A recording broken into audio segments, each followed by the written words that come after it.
España, queridos amigos. España nos ha dado tanto, y no me refiero de manera exclusiva a México, por este mestizaje del cual todos somos de alguna forma parte, sino de lo mucho que ha dado el mundo a través de su arte y a través de sus letras. Es poco fácil reducir a pocos los nombres de los grandes de las letras españolas.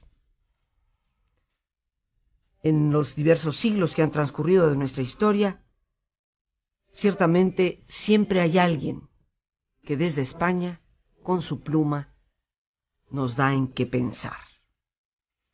Cuando escuchamos cosas como es detestable esa avaricia espiritual que tienen los que, sabiendo algo, no procuran la transmisión de esos conocimientos. Cuando escuchamos frases, procuremos más ser padres de nuestro porvenir que hijos de nuestro pasado, estamos escuchando a uno de los grandes de la literatura española, la famosa generación del 98, siglo XIX, siglo XX, Miguel de Unamuno. Un hombre que no solo escribió novela, prosa, poesía, sino que procuró, como buen escritor, profundizar, tanto en la miseria como en las grandezas del ser humano. Y el día de hoy, que dedicamos nuestro jueves cultural a Miguel de Unamuno, este gran literato español, nos acompaña la doctora María Eugenia Negrín Muñoz, licenciada en Lengua y Literatura Hispánica por la Universidad Nacional Autónoma de México, con mención honorífica, y también con una maestría y doctorado en Literatura Mexicana por la Universidad Nacional Autónoma de México y becaria del CONACYT, con mención honorífica en ambos casos. Ha sido profesora de instituciones como la UNAM, la Escuela Nacional de Antropología, la Universidad del Estado de Morelos, la Universidad Intercontinental. A la doctora María Eugenia Negrín Muñoz le damos la bienvenida y le agradecemos que nos permita, con todo respeto y con todo cariño, hablarle por su nombre. María Eugenia, muchas gracias por estar aquí. Muchas gracias a ti por la invitación. Y pues agarremos al toro por los cuernos. Miguel de Unamuno, esta figura central de la generación del 98, parte de un grupo muy importante de autores que se les ubica dentro de este rubro, generación del 98, y que aportaron a las letras hispánicas mucha profundidad y mucha belleza. 98. ¿Cuáles son los antecedentes para haber agrupado a un número de artistas de diferentes áreas del arte con ese nombre? Bueno, para entender a la generación del 98, tendríamos que ver que por primera vez se va a expresar a través de ella la sensibilidad ante el pequeño detalle, cosa que anteriormente no existía. Y por otro lado, una postura crítica ante el problema español, que va a ser definitivo y determinante en la visión que en cierta forma es atormentada de la generación del 98. Como antecedentes podemos manejar a Leopoldo Alas Clarín, que de alguna forma el autor de La Regenta, una obra muy conocida, que va a platicar esos detalles de la sociedad asturiana a través de un tema que es el tema del adulterio, que es un tema tratado también por Flaubert en Francia, Madame Bovary, también en Ana Karenina, y vamos a encontrar que este turbio amor que nos plantean estas obras, de alguna forma en España va a ser plasmado a través de los pequeños detalles y en un tempo lento. Eso hace la diferencia entre esta obra y las otras dos, en donde vamos a encontrar que ya se aproxima mucho a lo que va a ser la visión de la generación del 98. Otro antecesor sería Ganivet. Ganivet vamos a encontrar que es un autodidacta que por su carrera consular vive en los países más lejanos de España y a través de ellos compara, aquilata y medita en torno al problema nacional. Sobre todo ve las diferencias que hay entre distintas culturas. A Ganivet le preocupa muchísimo este individualismo que se ha venido expresando y de alguna forma a través de su Idearium Español, que es un libro muy sintético, va y muy bien organizado. Él no va a exaltar las glorias de los españoles, sino que va a estudiar una serie de defectos y qué es lo que está pasando con España, por qué ha venido perdiendo el encumbramiento que había ganado en otra época. Sin embargo, Ganivet no deja de valorar y de apreciar también que de alguna forma, pues no todo lo que ha cometido España han sido errores, sino que también encuentra aciertos. Sin embargo, él está atormentado, tan atormentado por esta situación que llega al suicidio. De alguna forma, estos serían los antecedentes que encontraríamos como grupo de ideas, digamos, que van a regir más adelante en la generación del 98. Se dice que Ganivet ya trata en su libro La conquista del reino maya una especie de tema hermano con los que va a tratar Unamuno a través de un espíritu de observación y de un comentario inteligente. Pero el año de 1898, perdón, es un símbolo porque se está dando la pérdida de las últimas colonias de España, se está dando, o acaba de pasar el desastre de la guerra con Estados Unidos, y todo eso sume al espíritu nacional en una desesperación y en un desaliento que demostraba cómo les dolía España, y de hecho así lo dice Unamuno: me duele España. Sin embargo, y a través de este criticismo que se le llama a esta actitud de estar revisando el problema de España, vamos a encontrar que es más lo que construyen estos escritores del 98 que lo que destruyen, digamos, a través de venir revisando el tradicionalismo y una serie de elementos que se habían dado. Hay unos problemas íntimos, religiosos, que Unamuno va a tener y que corresponden a estos años justamente. Él sufre una pérdida de fe. Y esto es un problema que va a regir en toda su obra, en la filosófica, en la ensayística, en la literaria. Él pierde la fe muy joven, y de alguna manera va a estar expresando una necesidad de reconstruir un nuevo mundo, pero le cuesta mucho trabajo porque ya es sin la idea de un Dios magnánimo, un Dios que resuelva todo, ya es un poco caminando él solo por el mundo. Por otro lado, vamos a encontrar que hay un paralelo entre esta vida de Unamuno con la propia vida de España. Realmente los caminos de España se dificultan en la medida que los de Unamuno también se dificultan. Ya se va creando una situación difícil para ambos, ¿verdad? La decadencia que está viviendo España en ese momento es expresada con un dolor tremendo por Unamuno. Por otro lado, vamos a tener que Ganivet, en su Idearium Español, que termina en 1896, pues nos da la idea de que el 98ismo empieza antes exactamente del 98. Sin embargo, esa fecha es fijada como el símbolo. Claro, es un símbolo, ¿no? Porque Miguel de Unamuno y Hugo, que era su nombre completo, nació en la ciudad de Bilbao ya en 1864. Y era hijo de un comerciante indiano, o sea, de alguien que ya estaba íntimamente relacionado con las conquistas de España, con las colonias de España. Y después de haber cursado el bachillerato en esa su ciudad natal, que fue Bilbao, pues fue cuando se trasladó a Madrid en 1880 para estudiar en la Facultad de Filosofía y Letras, donde posteriormente obtuvo el doctorado con una tesis precisamente sobre el pueblo vasco al que él pertenecía, ¿no?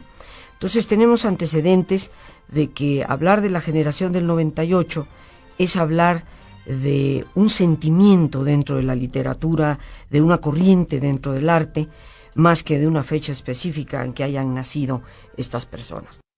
Y estamos hablando de Miguel de Unamuno, este gran filósofo, escritor español de la llamada generación del 98, que como ya nos ha explicado nuestra invitada, pues ha recibido ese nombre por representar una forma de pensar, un sentimiento, una España decaída, una España que en el siglo XIX termina por perder precisamente a Cuba en la guerra de 1898 y que ante esta situación depresiva empieza a expresar en su arte esa lamentación y melancolía.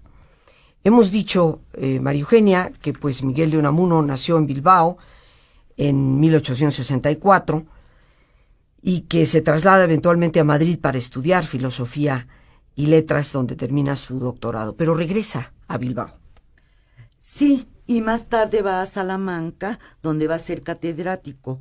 Y Salamanca es un lugar que él va a llevar calladamente a lo largo de sus obras. Es un lugar que él mismo confiesa que siempre aparece en todas sus obras, ya sean de ensayo, ya sean de poesía, etcétera. Es algo que sella su corazón. Es como Fray Luis de León, un viajero que se va apoderando de ese ambiente. Entonces Salamanca hay que tenerlo muy presente. Creo que la Universidad de Salamanca envuelve a cualquiera, ¿no?, con tan solo visitarla. Por supuesto. Y más tarde va a vivir un gran conflicto porque el dictador Primo de Rivera lo destierra. Entonces en ese momento él va a vivir a Fuerteventura y allí ante las olas del océano va a darle un nuevo sentido a las cosas y va a escribir, pues digamos, marcando diferencias entre lo que sería su etapa anterior.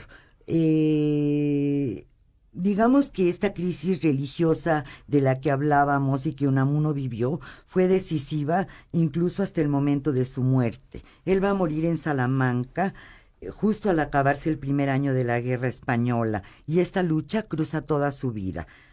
Y obviamente toda su obra, ¿verdad? Esa obra llena de paradojas, de lucha, un poco de angustia, de gente atormentada, va a quedar marcada por todas estas luchas españolas. Y por otro lado, tendremos que él filosóficamente se va a formular la dualidad entre la razón pura y la razón práctica, que se refiere al problema sobre todo de la inmortalidad del espíritu. Y la duda va a ser fundamental para Unamuno, un poco en relación a Kierkegaard, que de alguna forma planteaba lo mismo. Unamuno piensa que si sigues con dudas, eso es un poco la manera de vivir.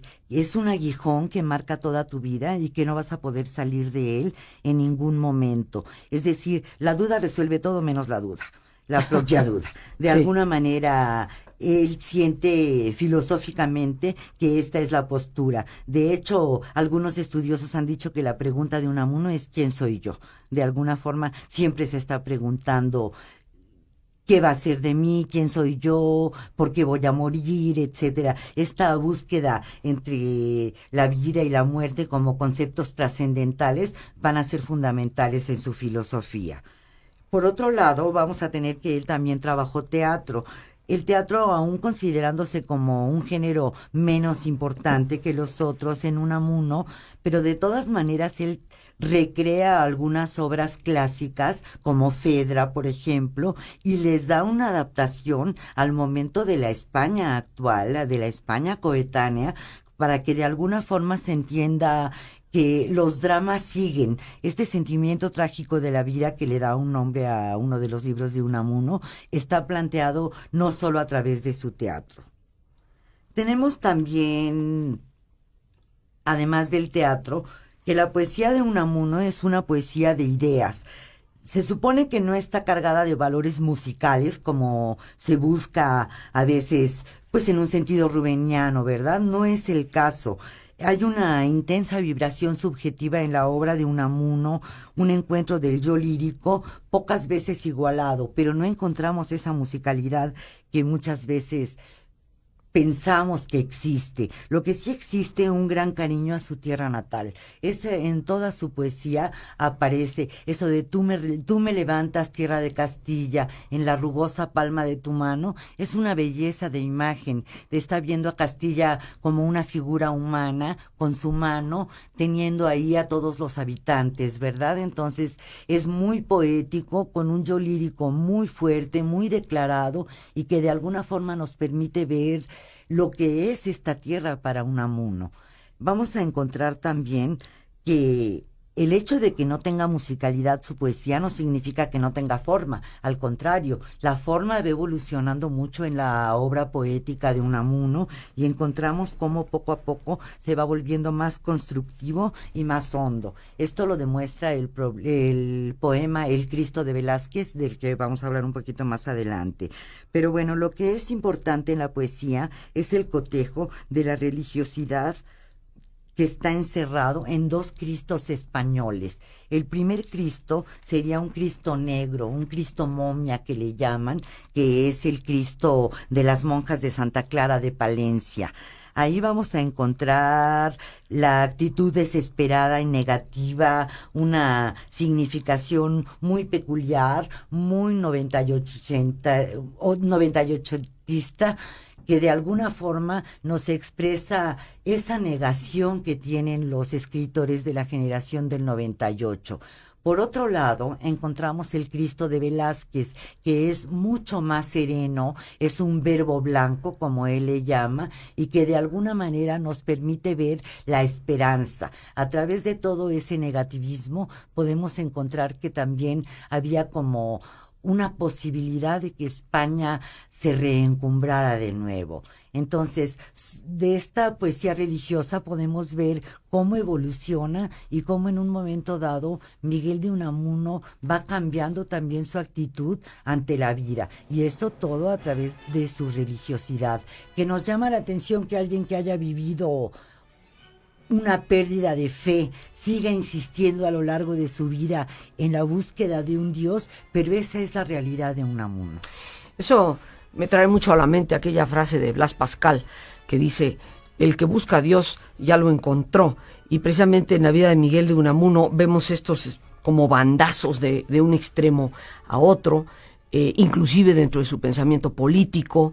En un momento determinado está de un lado y en el otro momento está del otro lado. Esto causa una terrible confusión, inclusive en algún momento de su vida, cuando por primera vez lo destierran, pues sienten que se inclina mucho hacia el socialismo, y después está del lado de Franco, ¿no?, cuando entran las primicias de lo que va a ser la Guerra Civil Española. Entonces encontramos como este hombre que, como el péndulo, se va hacia los extremos, y que en esa religiosidad, como tú nos dices, donde hay una gran crisis, él sigue en la búsqueda, porque el ser humano que ha tenido una gran fe, en el fondo nunca la pierde, y aunque se le desdibuje el rostro de Dios, de alguna forma siempre trata de encontrarlo. Y en esto de su biografía, pues curiosamente sobresalen estos bandazos, por así decirlos, de ideas políticas, y también, por un lado, reclamar que se ha perdido la fe, y por el otro, estar continuamente buscando esa liga, ese Dios con el cual, de alguna forma, relacionarse. Como nos ha dicho nuestra invitada, Miguel de Unamuno fue efectivamente no solo profesor en la Universidad de Salamanca, llegó a ocupar el cargo de la rectoría, un cargo que perdió pues por sus ideas políticas precisamente, y fue desterrado por ahí de 1894 aproximadamente. Experimenta esas crisis personales que van agudizando sus preocupaciones de carácter religioso, como nos lo expone en una de sus obras, su diario íntimo. Y en el año 1900, después de esa crisis, es cuando asume la rectoría de la Universidad de Salamanca, que yo quiero que nos recordemos, amigos, es una de las universidades más renombradas de España desde la antigüedad, inclusive hasta la fecha. Pero se le quita el cargo en 1914 porque se declara partidario de los aliados. Es procesado más adelante por escribir un artículo en contra del rey, se le destierra sin lugar a dudas. En 1931 regresa a Salamanca y vuelve a ser nombrado rector de la universidad, pero nuevamente le vuelven a quitar el cargo. y esa vez se la quita el gobierno de la República. ¿Por qué? Porque, como decíamos anteriormente, pues se adhirió al levantamiento del general Franco. Poco después tendría graves enfrentamientos con uno de los generales, el general Millán, y ese mismo año muere en Salamanca el día 31 de diciembre de 1931. Fue un hombre, para quienes lo conocieron y lo dicen, de una personalidad muy original, muy desbordante y muy polémica. Obviamente, si das tantos cambios a lo largo de tu vida, te conviertes en una persona muy, muy contradictoria, tanto en el pensamiento, en su escrito, como en su vida política. Por eso no podemos decir que es un pensador sistemático, o sea, no va de una línea consecutiva de principio a fin, y sus ideas se esparcen a través de poemas, ensayos, dramas y muchas otras cosas más. ¿Cuáles son, María Eugenia, las obras más importantes de Miguel de Unamuno? Bueno, entre otras podríamos mencionar En torno al casticismo, que obviamente trata el problema de España, de Mística y Humanismo, que ya es una obra muy de pensamiento filosófico. Tiene una que se llama ¿Cómo se hace una novela? Tiene El diario íntimo que tú mencionabas. Y en cuanto a narrativa, tiene Paz en la guerra, que es una obra muy interesante porque todavía está hecha conforme a los cánones clásicos. Tiene Amor y pedagogía, El espejo de la muerte, Niebla, de la que vamos a hablar un poquito en este momento, Abel Sánchez, La tía Tula, y una de sus máximas obras, que es San Manuel Bueno Mártir. Entonces podemos encontrar una obra muy extensa, no he mencionado todos, pero de alguna forma es bastante amplia su producción. Para los que no conocemos mucho de Unamuno, ¿no? Para muchos de nuestros amigos y yo, ¿no? Que no conocemos mucho de esto, ¿cuál sería lo que tú nos recomendarías, la obra con la cual iniciarnos en la lectura de Unamuno? Porque ciertamente es un hombre importante para leer. Claro, bueno, pues para gente que no es especialista, yo pensaría que sería muy bueno leer Niebla, porque es una obra rara. Digamos que por primera vez un autor se plantea poner a platicar a su autor con sus personajes, o sea, no al narrador, sino, y ese es uno de los momentos cumbres de la obra, cuando se presenta el personaje ante el propio Unamuno y le dice, oye, yo me quiero suicidar. Y Unamuno le dice, te prohíbo que te suicides, pero de alguna forma lo conduce a matarse. Entonces, es muy paradójico y muy raro dentro de la historia de la literatura. Digamos que se adelanta a Pirandello en ese sentido. Estaba pensando en 6 personajes en busca de un autor, ¿no? Sí, efectivamente, pero Unamuno es antes, entonces justamente por eso sería importante leerlo. Y otra de las obras que me parecería importante leer sería San Manuel Bueno Mártir, que de alguna manera es un sacerdote en una aldea campirana, en donde él tiene fe en los feligreses, que conste, no en la religión, en los feligreses. Él trabaja en sus faenas con ellos, les ayuda en la jornada, los consuela en sus angustias, pero de ninguna manera tiene fe. Y tiene claro que esa mentira que él mantiene para el pueblo tiene que ser así, para que crean en un Dios y todos puedan salir adelante. Entonces es una obra muy bonita, muy interesante y que cualquiera la puede comprender. No necesita uno ser especialista en letras para entender esa obra, porque te plantea problemas muy comunes. Por ejemplo, una aldeana llamada Angelina, que se supone que es la que escribe toda la obra, confiesa que ella sí cree gracias al sacerdote, y en cambio el sacerdote no cree.